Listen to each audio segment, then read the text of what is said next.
Getting shredded as a grappler is extremely easy if you follow this process.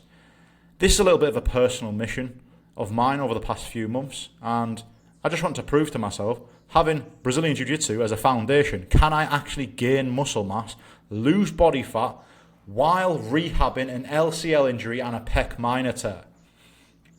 As you can see, the answer is yes. Here I'm about 100 kg, here I'm about 87 kg. I'm not even finished yet, by the way. I've still got another couple of kilos to go.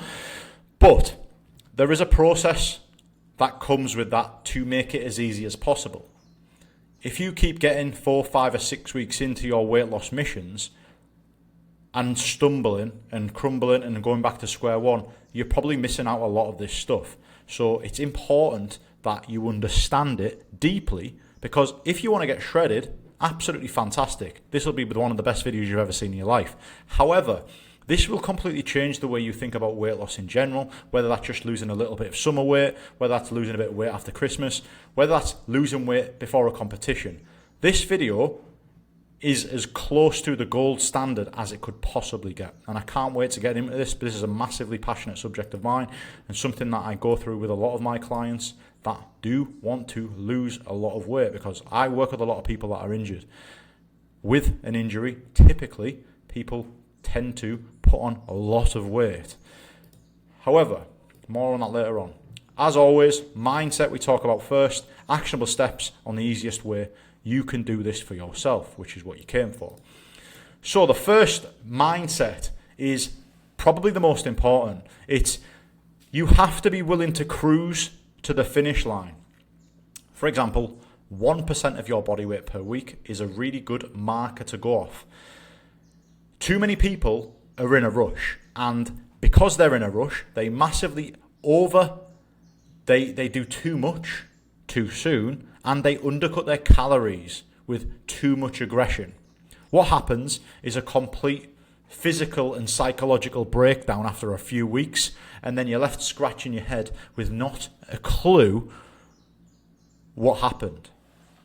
The way you oppose that mindset, that toxic mindset, that unproductive mindset, is being more composed, having more composure over a longer time frame. Just go, okay, cool. I want to eat as much as possible for as long as possible. I'm going to give myself 15 weeks. I'm going to give myself 20 weeks. I'm going to give myself 25 weeks. And I'm going to do this in the slowest, easiest possible manner. That's mindset number one.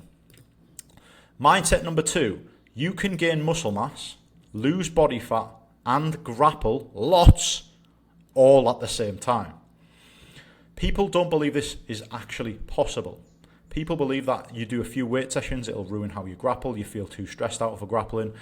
There has to be a management of fatigue element in your head, but it is absolutely possible. And we'll talk about how shortly. This is me at Kingsway, about 101 kilos here, and the blokes at Kingsway, a lot of them are in the gym 2 or 3 times per week. Some of them a little bit more than that. But the main thing, the pros are grappling about 10 times per week.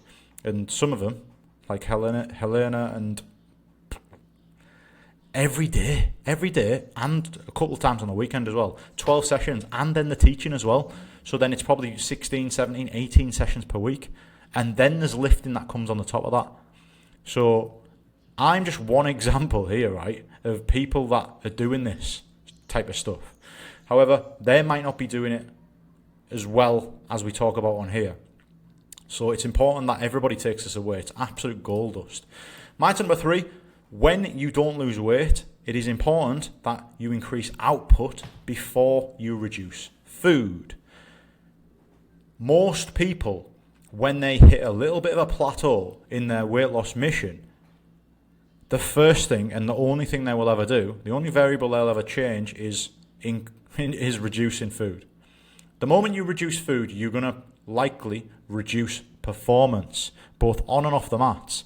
So in the weight room, you might be less fueled up for your training sessions, and on the mats, you might have less energy to absorb information, to last the remaining rounds of the session. So it is crucial that you keep food as high as possible, and when you don't lose weight, you don't panic and you increase output, whether that is an extra jiu-jitsu session, whether that is an extra 50 minutes of cardio per week. More specifics on that later on. So, data being the foundation to guide decisions. Emotional men that are on weight loss missions do not think logically. They're always thinking emotionally about, I'm watching the TV and I'm looking at, what they're eating and I'm like, I want that, I want that, I want that. However, data is the foundation, right? And when the data isn't going the way that we want it, i.e. cruising to that finish line, it is important that we use emotions to guide a data-driven decision. I'm not saying be a complete robot, because there is moments where we can have a little bit of flexibility and go on dates with the missus and go out for meals out. There is moments where we can do that because we're humans. Humans, with a logical baseline, very important for getting results that we're going to actually achieve rather than give up on.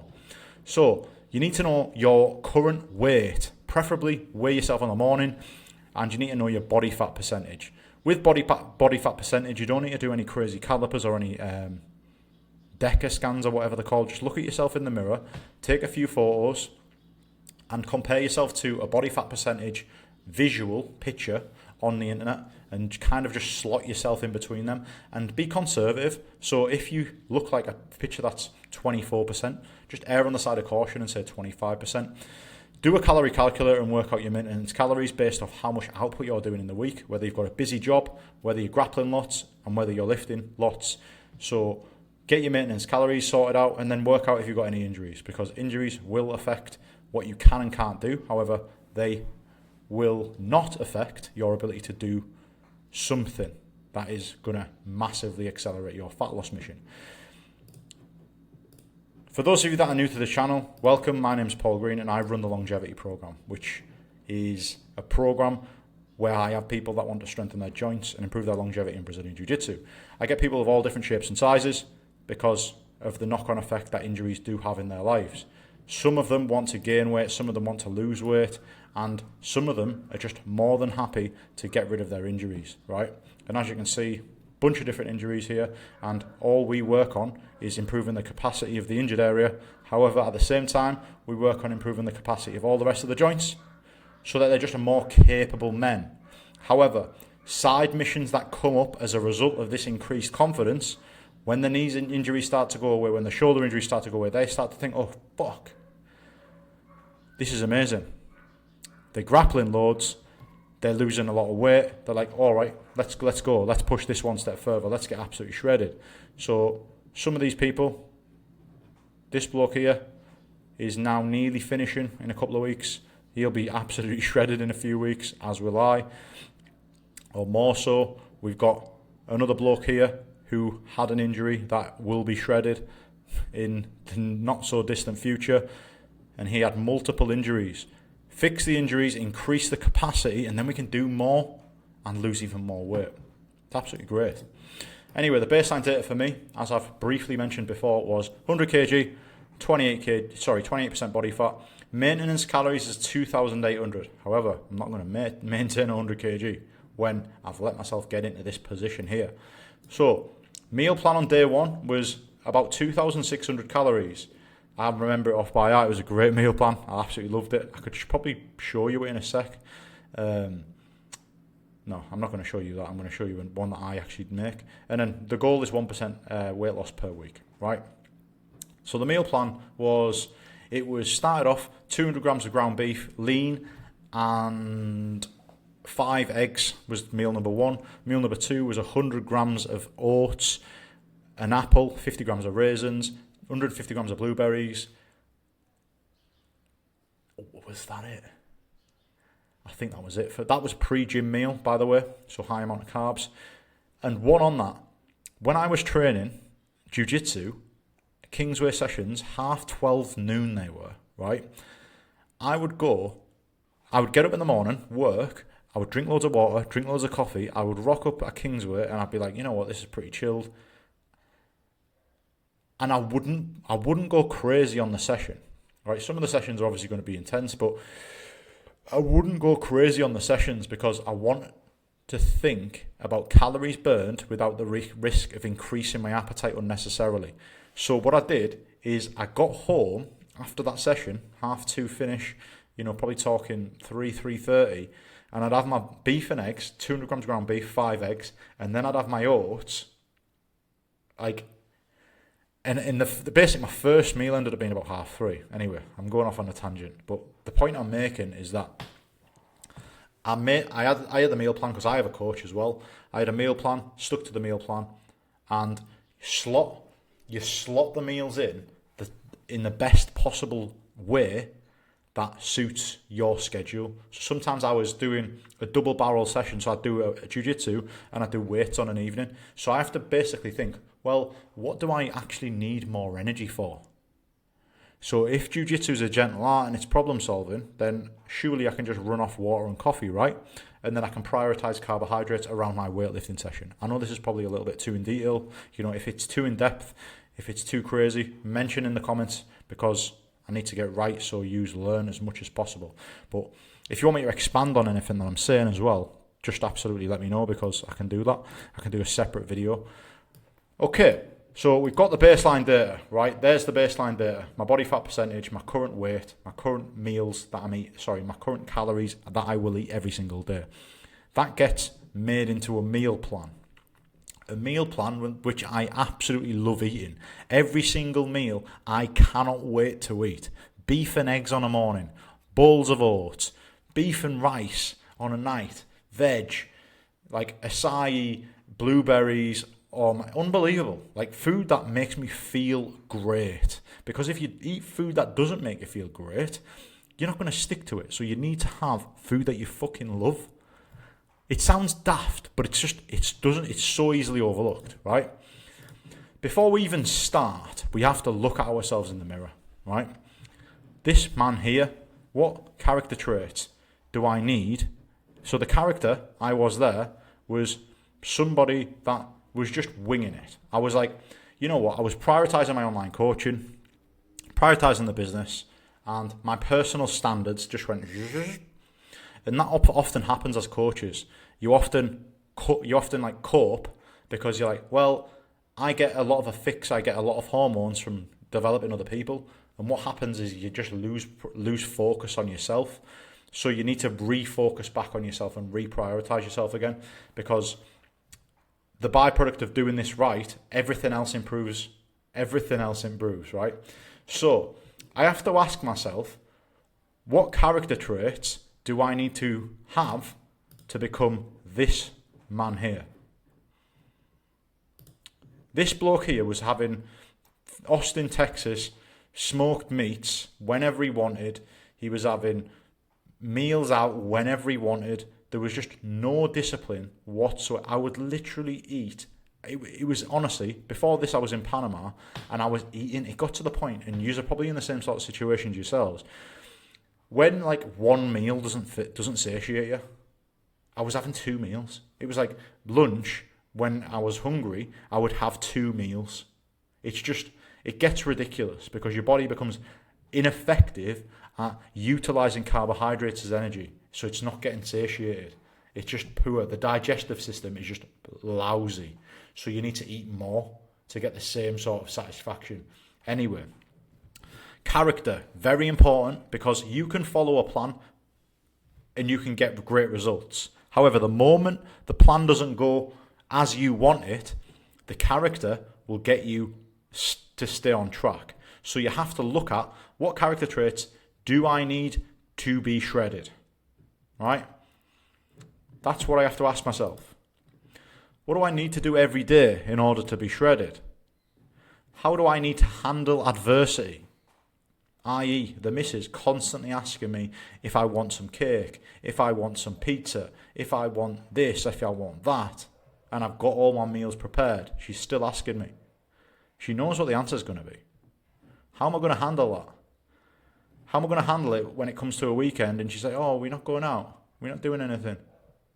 How am I going to handle that? There is ways to handle that. I can talk more specifically about them. Again, I'm not going to get into a tangent talking about date nights and stuff with the missus. If I understand all of these deeply, can I not just be that man now and then the results will just happen over time? The answer to that is yes, of course. Okay, actionable step number 1. Design your meal plan based off the baseline data, which you've just done. Make sure the meal plan is low friction, right?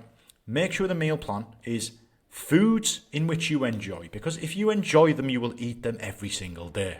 You will look forward to eating them every day. If you've got a good meal plan, you will look forward to eating them meals every single day. However, they need to be easy to prepare.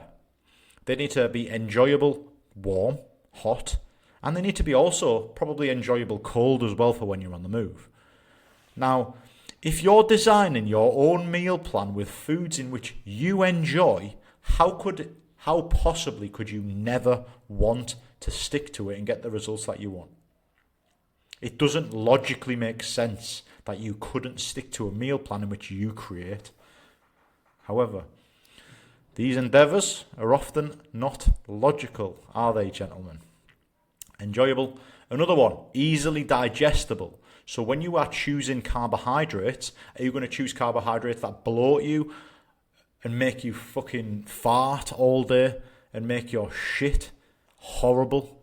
Or are you going to choose carbohydrates that don't bloat you, that give you good energy? Are you going to choose potatoes, rice, oats? Or are you going to maybe skip the potatoes because they make your stomach feel like shit? This is what you've got to do. You've got to make them decisions and make them swaps early, because you want to feel as good as possible eating the meal plan that you design.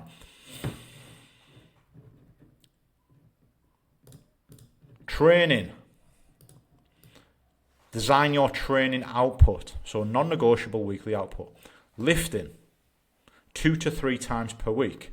If you are doing 2, make sure it's just 2 full body sessions. Make sure it's not chest then arms. Full body twice. If you can do 3, make sure it's upper body, lower body, then full body. So you're training all your joints to a really high standard. Obviously, injuries may impede this, right? So for example, if you have an injured shoulder and you can't do pressing movements, you might go basically pulling movements only, lower body, and then you could do pulling movements again, right? Or you could do pulling movements, lower, and then core and arms or something. So you're still going to get the 3 sessions in, however, you're just going to alter it, right?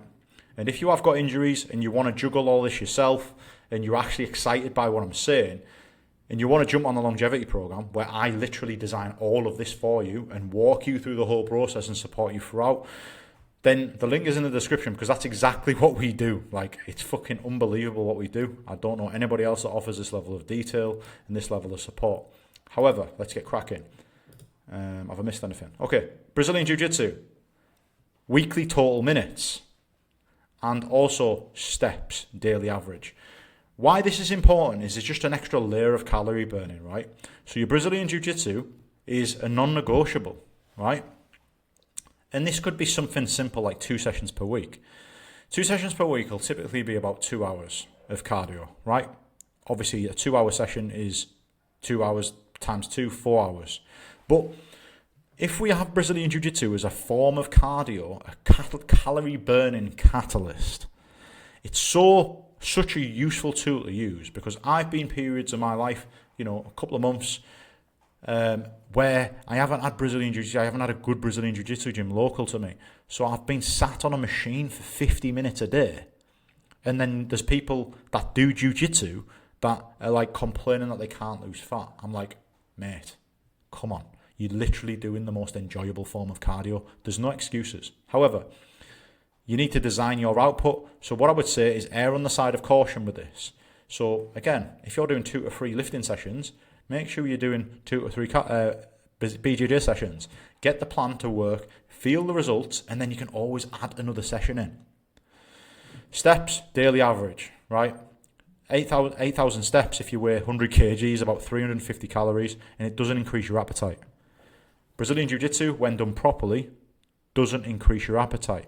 When you go into each session, like it's the world's, it'll absolutely batter your central nervous system and massively increase your appetite. Actionable step number 3, probably the most important one, is management of the strategy. So daily tracking of data, sleep, how many hours, energy, how we feel out of 10, scale weight every morning when you've had a piss, and weekly photos. Sounds like a lot, doesn't it? It's not a lot. It's literally 3 things a day. Workouts. Track how many reps you're doing and what weight you're doing in the gym with your lifting. I'm going to tell you about I'm going to give you an example of a meal plan actually. And yeah, I'll do that in a sec. Design your meal plan. Example. Hey up, go back.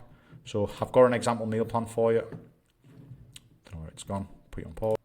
Right, just really quickly, just to bring to life what I'm saying with regards to the meal plan. It's important that you just consume this food every single day, right? And how you slot that in, it's important that you slot the meals in based off when you need the energy the most. Think about it. When you wake up and you're like, breakfast, the most important meal of the day, I'm on a meal plan now. So wake up and just start eating when you're not even hungry. No, that's amateur hour. Don't do it. Can you go most of the morning without eating any food? Probably, yeah. Water, coffee, maybe some electrolytes. Job's a good one, right? So slot these in, and as you can see, well digestible carbohydrates. Swap them out if they don't digest well with you. Oats, protein powder, mixed berries, white rice, chicken breast, mixed salad, hot sauce. Pre-gym, probably the most important meal of this session, this whole meal plan. 60 grams of oats, 20 grams of jam. Carbohydrates, high before training.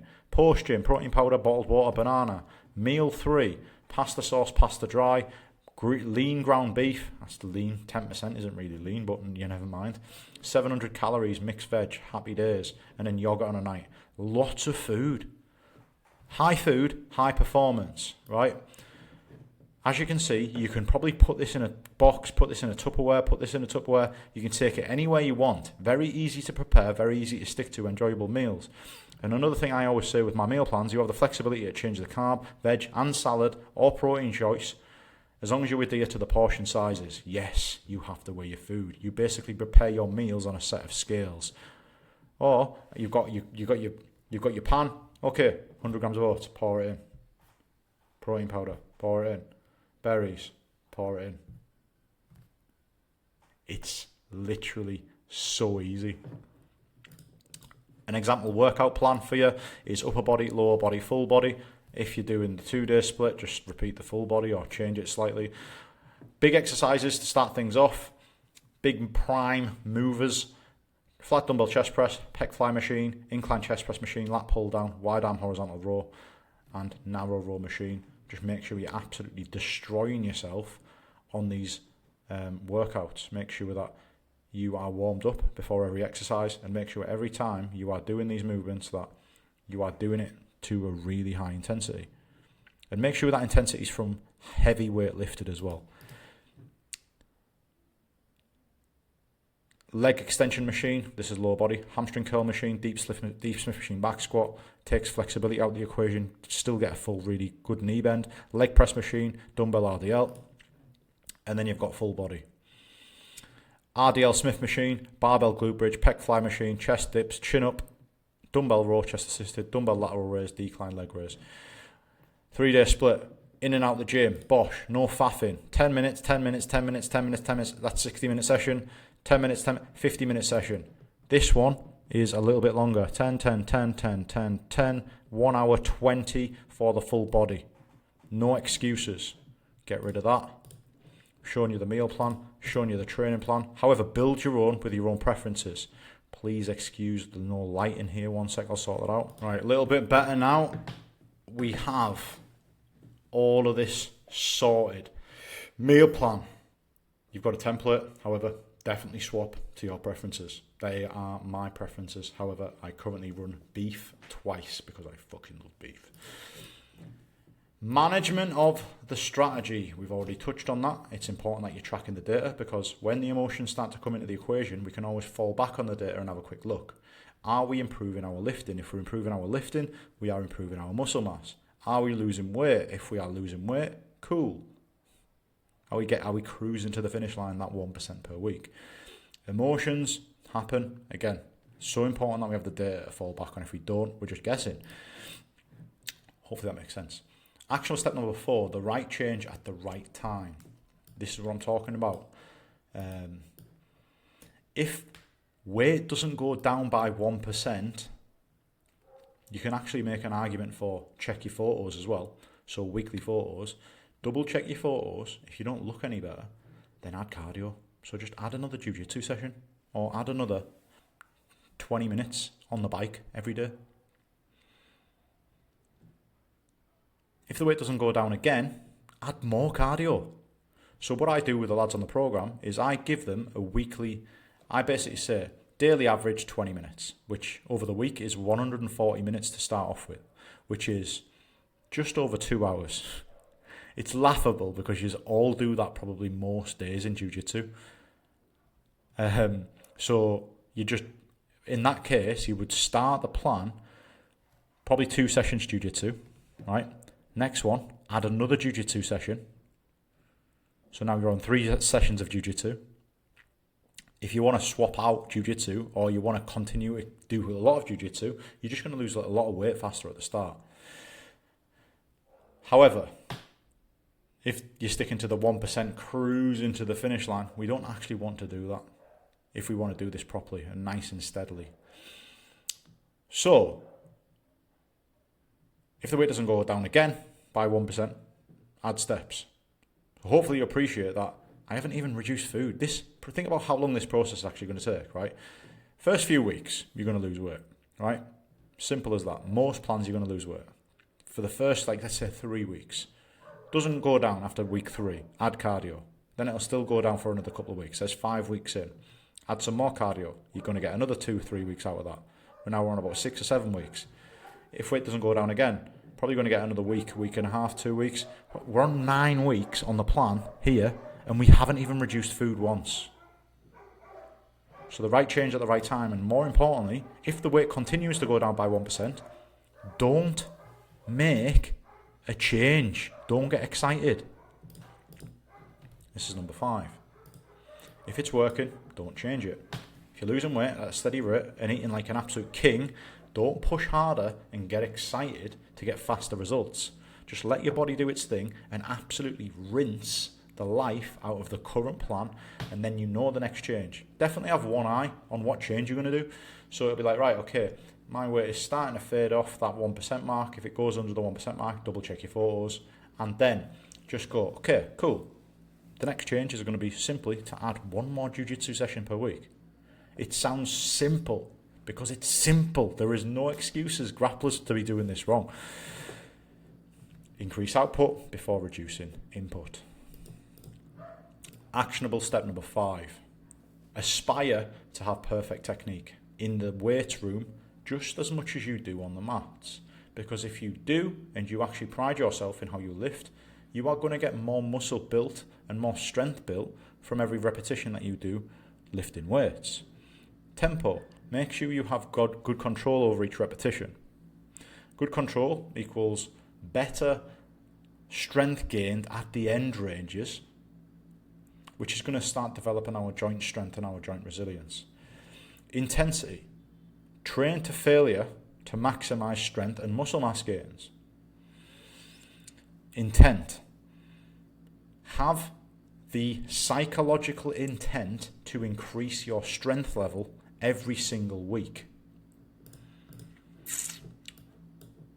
Lastly, things to be careful of. When you're lifting plateaus, when it just starts to fade, you're looking at your lifting, you're looking at the data, and you're like, okay, I haven't managed to break that 7 reps on that squat, or I haven't managed to break that 8 reps on that flat dumbbell chest press. But you're also a little bit flat with your, motivation for jiu-jitsu or motivation for lifting weights. Have a quick look at the data, right? If the data shows that you're not actually improving, consider a deload week. And what a deload week is 50% less intensity, 50% less volume in the gym and on the mats. What that looks like on the mats is basically only go 5 out of 10 for effort and do half the rounds at the end of the session. Meal timing. New priority. Push your first meal back as far as possible.